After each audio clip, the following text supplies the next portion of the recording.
gente se movimenta, a gente aumenta a nossa aceleração cardíaca, né? E ela é cardiologista e é também formada em medicina do esporte. Então ela vai falar para a gente exatamente sobre movimento. Eu vou convidar a médica, a doutora Odalis Vasco, para vir aqui trazer a palavra sobre movimento.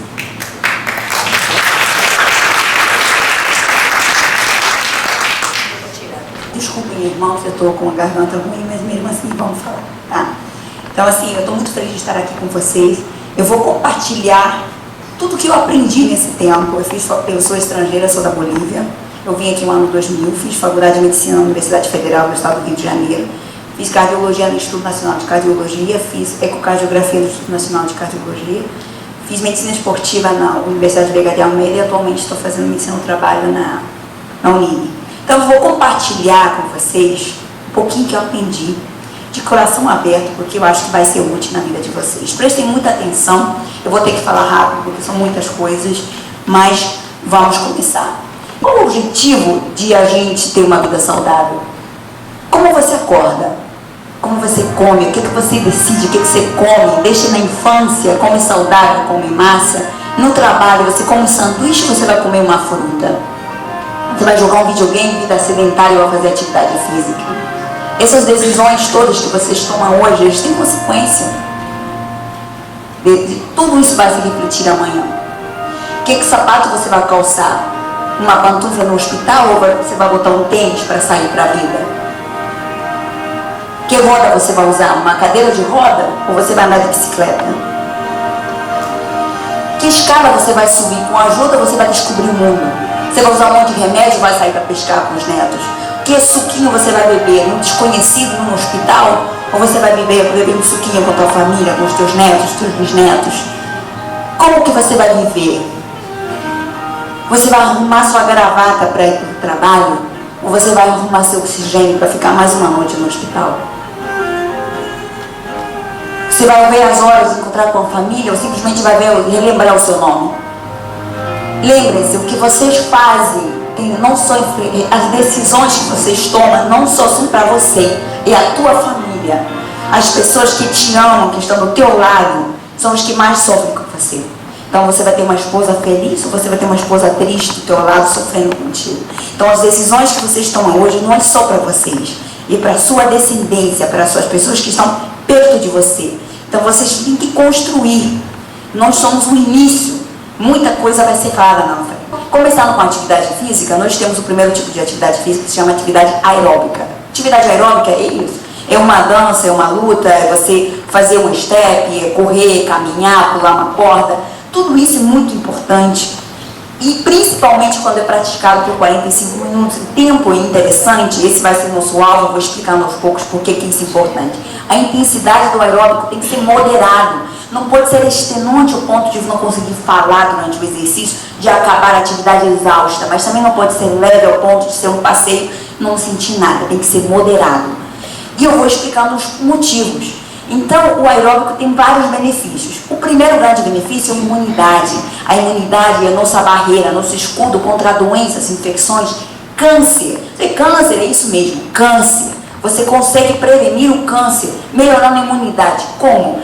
No sistema de defesa, quando a gente nasce com umas células que são como se fosse o diretor de uma orquestra, linfócito T. Esse diretor de orquestra, ele nasce zerado, chama-se TH0. A gente só consegue ver essa diferenciação em cultura celular. Então a gente nasce com elas como TH0. Rapidamente elas se diferenciam para alguma coisa. Existem dois padrões básicos, um TH1 e TH2. O TH2 é responsável pelas alergias. O TH1 é responsável pela defesa contra micro-organismos e o câncer. Então, o que acontece? Geneticamente, a gente já tem uma predisposição, nossas células começam a se diferenciar. A gente fez um trabalho muito legal, que a gente pegou células, pessoas sedentárias, pegou os linfócitos em cultura, uma coisa que não dá para fazer no laboratório comum, para ver qual é o tipo de células. A gente acompanhou essa população, submetendo a diferentes tipos de atividade física por 2, 4, 6, 8 meses. Os resultados foram fantásticos, de arrepiar. Pessoas que tinham células todas no sistema TH2, que são viradas para alergias, que são mais incompetentes para você ter uma defesa contra micro-organismos de câncer, eles mudaram. Eles se transformaram em 6 meses. 6 meses de atividade física por 45 minutos e quase todos os dias as células mudaram completamente. As células viraram de células TH2 para TH1, uma coisa fantástica, me arrepio toda vez que eu falo isso, porque quando você vê o resultado certo, não é possível. E aí, cadê a genética? Não. Cadê a genética? Não sei o que, não, é tua vida. Não é porque teu pai teve que você vai ter, você pode mudar a tua história. Então, é muito importante para a questão da defesa. Em relação ao sistema cardiovascular, a pressão arterial é uma coisa que tem atingido todo mundo, né? Então, o exercício reduz a pressão. Como assim reduz a pressão? A gente tem vários mecanismos de hipertensão, né? Existe um hormônio, essa cadeia hormonal ali escrita, que ninguém precisa decorar, mas é o caminho, um hormônio se transforma no outro, uma cascatinha de você ter hipertensão. Muitos remédios, você já deve ter ouvido falar, na primeira setinha ali, captopril, enalapril, lisinopril, angiopril, eles agem ali, tentando bloquear um hormônio para o outro. Mais para frente, a aldosterona ligada para o receptor, tem outros hormônios, os BRA, você já deve ter ouvido falar, ou mesartana, candesartana, valsartana, enfim, todos esses remédios que eles atingem ali. O que o exercício aeróbico faz? Ele simplesmente evita a cadeia toda, não tem hormônio. Pessoas que fazem atividade física regular, o hormônio, aquela angiotensina, aldosterona e tal, não existe, diminui, cai. Então, as pessoas que melhor um atleta de ponta tem uma pressão de 1 por 5, porque esse hormônio quase não existe no organismo. Outra coisa que a gente utiliza para melhorar a pressão é o beta-bloqueador, é diminuir a frequência cardíaca, atenolol, propanolol, quem não ouviu falar, né? O Zeluzoc, enfim. O exercício físico diminui a frequência cardíaca. Quando você começa a fazer atividade aeróbica, a frequência dispara. Mas o treinamento de você fazer, parar, repetitivamente por vários meses, faz com que a frequência cardíaca basal caia. Então, um atleta de ponta tem uma frequência de 40, 50 em repouso. Então, o exercício físico reduz a pressão arterial por esse mecanismo também. Mais o exercício físico faz uma coisa fundamental. As artérias, elas envolvem vários sistemas, uma delas é a pressão. É como um caninho, tem 3 canos, quando ele está apertadinho, o mesmo sangue que tem que passar, passa por uma pressão mais alta. Se eu tenho um cano mais largo, o mesmo sangue que tem que passar, passa por uma pressão mais baixa. Ou seja, o exercício aeróbico, ele é o melhor vasodilatador que existe, ele melhora a distensibilidade das artérias, melhorando a pressão arterial. Esse fenômeno arterial também é importante na memória. Então, a demência senil, Alzheimer e vários estão redondamente ligados a esse fenômeno. As artérias são grossas, rígidas, o sangue não passa, o oxigênio não chega no neurônio. Então, as pessoas que têm uma déficit de cognição, não é idade, é porque você viveu errado e você deixou a idade tomar conta de você. Então, melhor remédio de pressão é exercício aeróbico. Outra coisa importante, uma doença que tem acabado com a nossa sociedade, são doenças arteriais, entupir a artéria de gordura, né, o que leva a um AVC e morte. Então, quando a gente analisa a questão de a mortalidade por causa, a gente vê que as pessoas que morrem mais por essas duas causas. Uma artéria fecha e vai para o cérebro, e uma artéria fecha no coração. Doenças arteriais. Essa doença arterial é formada por isso. Um vaso que vai formando gordurinha lá dentro, vai entupindo, às vezes ela quebra um pedacinho, vai lá em cima e dá um AVC.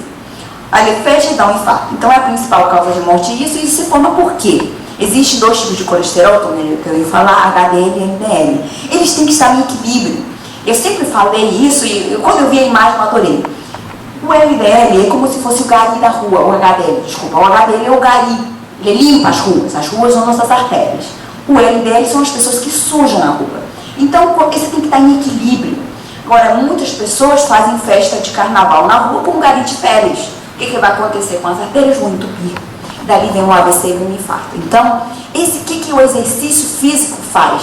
Ele tanto aumenta o HDL, os garis, faz promoção, galera, estamos contratando todo mundo, venha trabalhar aqui, e proibido festa de rua. Então, o exercício aeróbico, ele muda hormonalmente esses colesteróis. Além disso, melhora a diabetes, que é outro fator que contribui no entupimento das artérias. Ele melhora a glicose por mudança hormonal. Mas para essas mudanças acontecerem, o exercício tem que ser feito quase todos os dias, por 45 minutos. Em média, os efeitos mais marcantes e visíveis são a partir de 6 meses de praticar atividade. Então, outro fenômeno importantíssimo é essa gordurinha abdominal. Então, o falso magro, pessoas que parecentemente são bem magrinhas e quando você vai lá medir 200, né, de barriga. Então, isso é interessante porque A gente utiliza na cardiologia a circunferência abdominal como fator de risco cardiovascular. Então a gente vê, não, olha só, por que isso? Primeira coisa, todas as coisas que levam a você ter um abdômen redondinho, tirando o bebê, todas as coisas que levam a você ter uma barriga redondinha, levam a doença arterial e a doença infarto, ABC, derrame, todas elas. Então, uma coisa que eu vejo, meus pacientes perguntam, doutora, quando que você vê que a gordura aqui na carótida desapareceu? Olha para a tua barriga. Quando a barriga sair, aqui saiu. Tá, porque fica perturbando, querendo fazer exame de 6 em 6 meses. Nunca não dá. Você continua com a mesma barriga, a tua barriga aumentou, a placa aumentou, gente. Para. Né? Mas isso, olha para a tua barriga. Então você vê a tua barriga, então aqui também. Então, mas fora isso, tem outra coisa muito relevante. Essa circunferência abdominal, além de ser esse risco todo para doenças cardiovasculares, ele tem outro problema. Foi provado que tem uns parâmetros, a gente depois vai medir, de todo mundo, ele se provou que a gordura intraabdominal, não dá para fazer lipo, que não vai resolver, esclarecendo, a gordura dentro da barriga é uma glândula, ela produz substâncias. Aí você descobriu que essa gordura dentro da barriga, no meio das vísceras, gordura visceral, ela produz hormônios que estão ligados à fome. Quando descobriu isso, falaram, cara, descobrimos, não vai ter mais obesidade. Descobrimos porque que a pessoa tem fome. Então esse circuito de leptina, ciclo da leptina, você está vinculado diretamente com a obesidade. Quanto mais barriga você tem, eu não vou explicar como funciona, que é meio complicadinho, mas quanto mais barriga você tem, mais fome você tem. Quanto mais abdômen você tem, aquela glândula produz mais vontade de comer.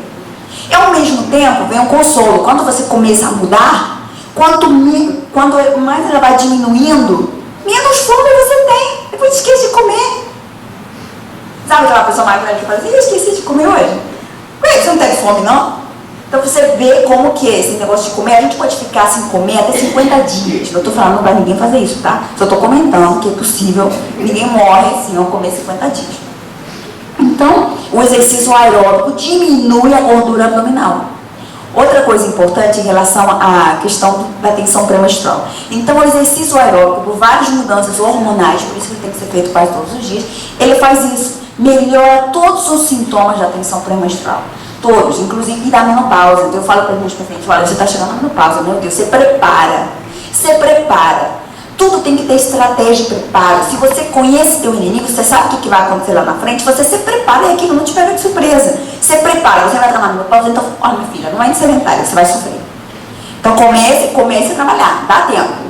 E realmente a pessoa melhora, tem um humor mais estável, não tem alteração de sono, imunidade melhora, porque geralmente às vezes tem sobremenstrual, começa a ficar cheio de infecção, então é importante. Em relação ao homem, a testosterona é uma coisa muito importante, poucas pessoas ficam atentas a esse detalhe, mas a testosterona, quando a gente tem uma vida inadequada, ela cai. A testosterona tem vários papéis importantes no homem, e o pico da testosterona é por volta de 25 anos, quando está no gráfico, ele vai decaindo ao longo da vida.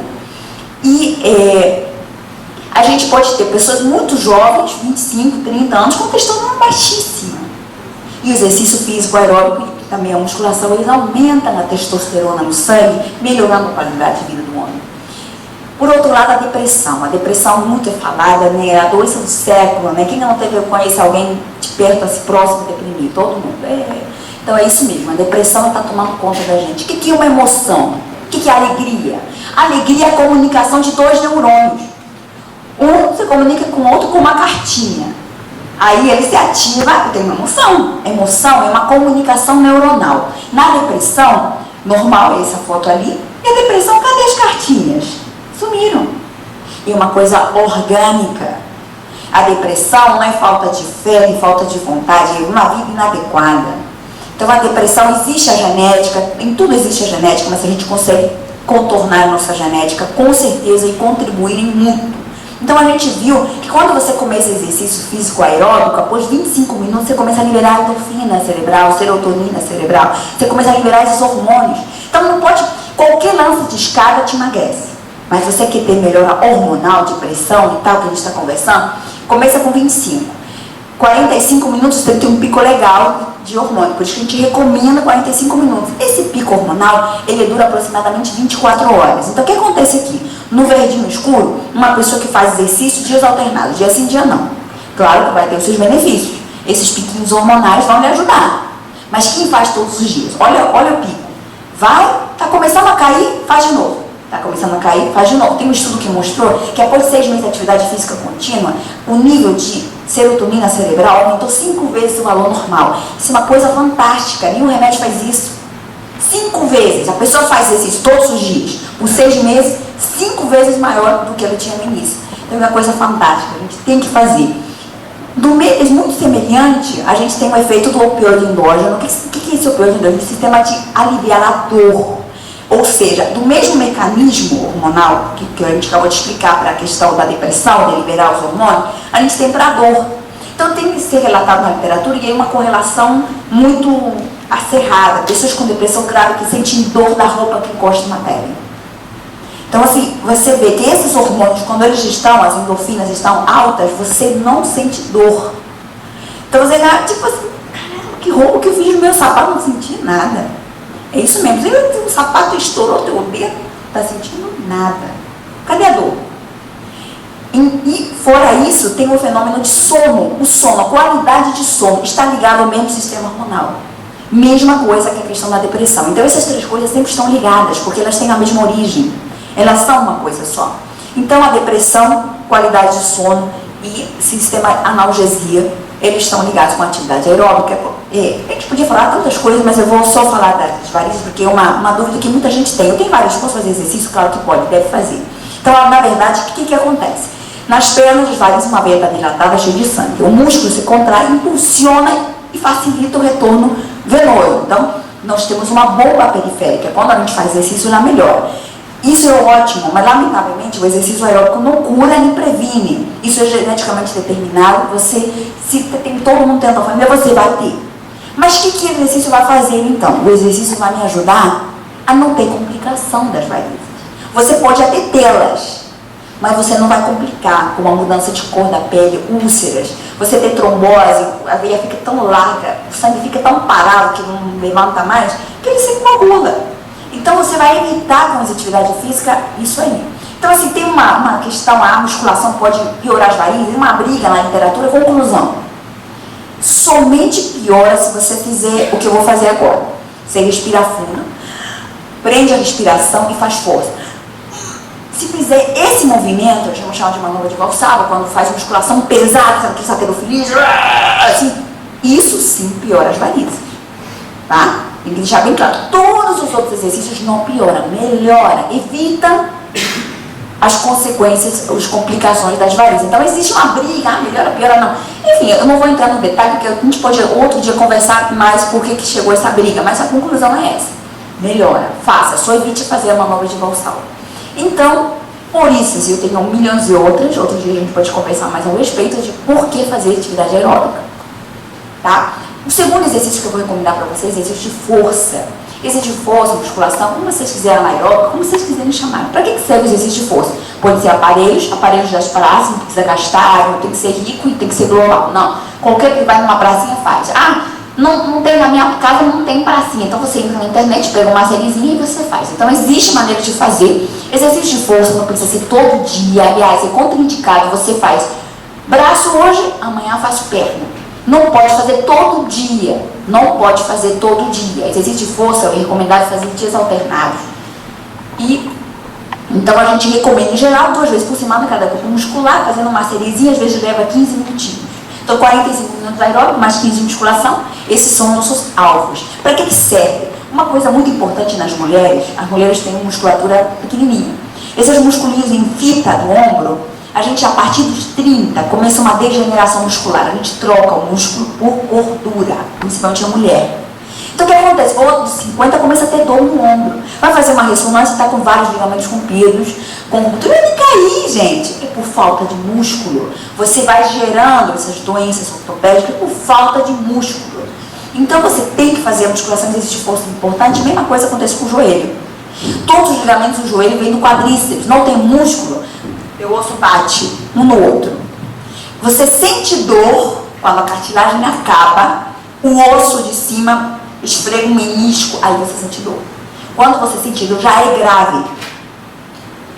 Então, antes disso, já começou há muito tempo atrás. Então, Então o que você faz? Você reforça a musculatura do quadríceps, que sustenta todos os ligamentos para o joelho, e emagrece, que isso melhora rapidamente. Você tem um trabalho, mostra que cada quilo que você perde são 7 quilos de esforço menos sobre o joelho. Perde 10 quilos, são 70 quilos de alívio sobre o joelho. Então emagrecer ajuda muito. A osteoporose. Não adianta tomar milhões de cálcios, vitamina D, alendronato, hormônios. Se você não tiver músculo, o cálcio não entra no osso. O músculo é o estímulo para ele entrar no osso. Uma coisa muito importante que eu botei, porque é relevante, muitas pessoas sofrem de problema lombar. Está provado que se você reforça a musculatura do core, essa musculatura pintadinha ali, principalmente o transverso do abdômen, você pode até ter escoliose, desvio de bico de papagaio, hernia de disco, mas você não vai sentir dor. A indicação cirúrgica de lombar não é uma imagem de uma hérnia feia, não. A indicação é, quando o tratamento não alivia a dor, você indica a cirurgia. Mas o músculo te sustenta e evita a dor. Não vai mudar a tua escoliose, tua desvio, teu bico de papagaio, mas a dor você vai evitar. Então, reforça a musculatura do core. E o último exercício é o alongamento. O terceiro tipo de exercício importante, alongamento, de preferência. São 10, 15 minutos de exercício, eu recomendo fazer no final, ou se puder, longe da atividade também recomendável. Então, no M de movimento, a gente tem o aeróbico, 45 minutos, 15 minutos de musculação, mais uns 5 minutos de alongamento. E você está feito. Eu sei que o objetivo é alto, né? Você está pensando assim, não, pô, já é tarde. Fica no escuro, só parece que eu tinha 15 anos, né? Agora já era. Não. Olha que tem vários exemplos na literatura. Esse homem tinha 57 anos quando resolveu começar a fazer exercício físico, e aos 70 anos ficou aparentemente melhor. O Dick Hoyt, esse é um caso muito interessante. Esse senhor, ele fez um Ironman com um filho deficiente físico, que ele fez uma corrida, e o filho falou: pai, quando você corre comigo eu não me sinto deficiente. Pra que falou isso? Porque você não se sente deficiente quando eu corro? Ele olhava os triatletas e falava assim, pai de 58 anos olhou para o filho e falou: meu filho, nós vamos estar lá. Detalhe, ele não sabia nadar. Aí ele teve que aprender a nadar e fez 3,8 quilômetros de natação com o filho numa boia, seguidos de 180 quilômetros de ciclismo com uma cadeira adaptada, que vocês vê na bicicletinha, com o filho adulto, deficiente físico adulto, e mais 42 quilômetros de maratona, com aquela cadeirinha lá empurrando a cadeira, uma cadeira adaptada para o filho. Ele conseguiu com 60 e poucos anos que ele conseguiu, né? Ele tinha que se preparar, né, gente, né? Começou com 58, a promessa para o filho, nós estaremos lá, e ele conseguiu. Entendeu? Ele não era nenhum atleta de ponta, nem ninguém, era só alguém que queria dar uma alegria para o filho. E ele foi a motivação dele, conseguiu. Hoje em dia ele tem um monte de maratonas que ele participa, beneficentes e tal. Você tem que ver o vídeo, a alegria do filho é uma coisa. Aqui a gente tem umas orientações rápidas. Se você já tem em torno de 31 a 45 anos, se você nunca fez exercício, você está sedentário há muito tempo, é obrigatório começar uma atividade aeróbica com exercício de força e depois seguir o alongamento. Se você tem uma obesidade severa e você está sedentário há muito tempo, primeiro vai ter que começar alongando, nutrição, uma boa alimentação, e começar a emagrecer. Depois de um tempinho, você vai começar exercício de força. Aí já está emagrecendo, já começa a fortalecer os músculos, para depois introduzir os aeróbicos gradativamente. Pessoas com mais de 45 anos, mesmo muito parecido com o problema da obesidade, tem que começar primeiro com exercício de força. Então, muitas mulheres vão virar, então tá, vou começar a correr, começa a correr. Um mês depois, meu joelho inflamado, não consigo me mexer. Não pode. Você ficou sedentário, então tem que saber que não está preparado para isso. Então você pega 45 anos, eu vou começar primeiro que fortalecer a musculatura. Fortalecer a musculatura, aos pouquinhos eu começo a aeróbico. Mas, pô, a doutora falou 45 minutos, eu vou fazer. Não, calma. Tudo tem o seu tempo. E quando vai feito ao seu tempo, melhor. Então você tem que se preparar para chegar nesse alvo. Você tem aquilo. Eu quero chegar aos 45, mas vamos começar com 5, com 10. E aos pouquinhos você chega lá. Tá? Então, podemos realizar todo tipo de exercício e esporte, só precisamos nos preparar, ter treinamento e disciplina. Então não tem essa de eu não tenho idade, eu não estou disposta, eu não vou conseguir. Você consegue, é só treinar. Se você não está fazendo, não está conseguindo, porque você não se treinou. Só isso, uma questão de tempo. Nós temos o início de uma nova geração. Nós mudaremos nossas vidas para mudar dos nossos filhos, dos nossos netos. Eu já vi no consultório pessoas lembrarem do avô que morreu há 20 anos para se motivar a fazer alguma coisa pela vida deles, conquistarem alguma coisa. Ou seja, o que vocês estão fazendo hoje será visto pelos seus netos, pelos seus tataranetos. Pensem, não deixem a mídia influenciar vocês e viverem errados. Deus quer vir em abundância. Um abraço.